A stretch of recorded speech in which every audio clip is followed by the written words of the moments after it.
esta cercanía y esta gran recepción que ha tenido la película tiene que ver con una aceptación de lo que significa, de lo que ha significado, o sencillamente por una costumbre de tanta publicidad que ha tenido la película, El ¿no? fiscal Estracera es motivo de homenaje de Ricardo Sánchez. Corría el año del Señor de 1985.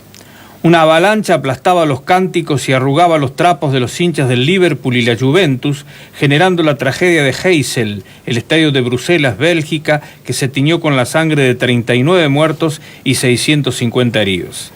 En la Argentina entraba en vigencia el Austral, y todos nosotros que hasta ese momento pagábamos nuestras cosas de vivir en pesos, creíamos que esa vez sí que habíamos tocado fondo, sin advertir que por algo vivíamos tan al sur de todo. Los millones de habitantes de México, Distrito Federal, se peleaban por conseguir un dintel bajo el que guarecerse, mientras la tierra volvía a sacudirse bajo sus pies, desafiando todas las mediciones diseñadas por el señor Richter.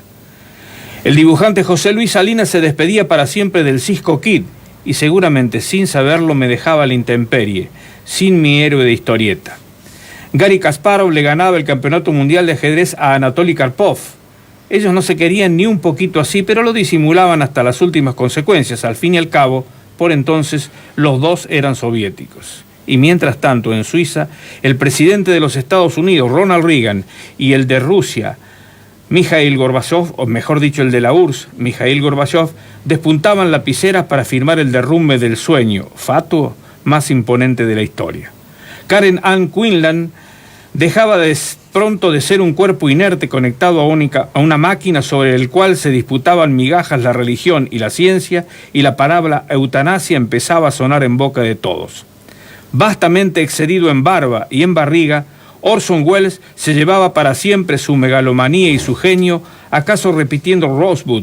como su ciudadano Kane a la hora del adiós. Y de entre ese errático andar del mundo asomaba la figura del fiscal argentino Julio César Estracera, que se pasaba las horas mirándose al espejo y preguntándole si es que ya estaba loco o nada más estaba a punto de enloquecer.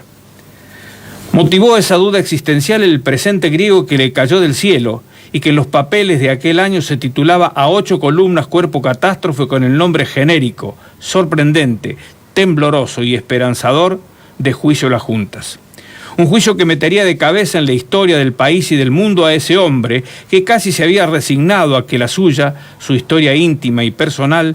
fuera derecho al anonimato, escondida entre los pliegues de una carrera que había comenzado a los 33 años, el día en que se recibió para ejercer una profesión que había abordado casi de casualidad.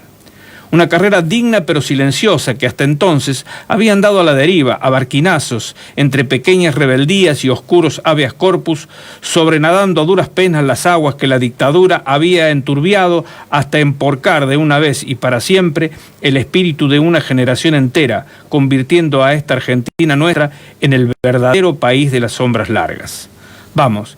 que Estracera, Julio César, era como cualquiera de nosotros y cruzaba los días resistiendo detrás de un escritorio tapado por decenas de esos expedientes que los milicos se especializaban en no admitir a trámite, porque ¿para qué tramitar asuntos que han sido zanjados por la vía expeditiva?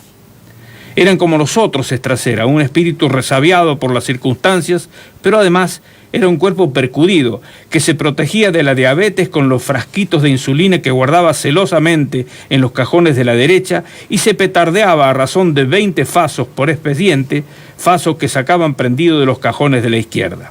Pasaba los días más o menos como todos los que habíamos quedado aquí sin bajarnos del ring, pero tambaleando como esos boxeadores que no quieren abandonar aunque les han llenado la cara de dedos.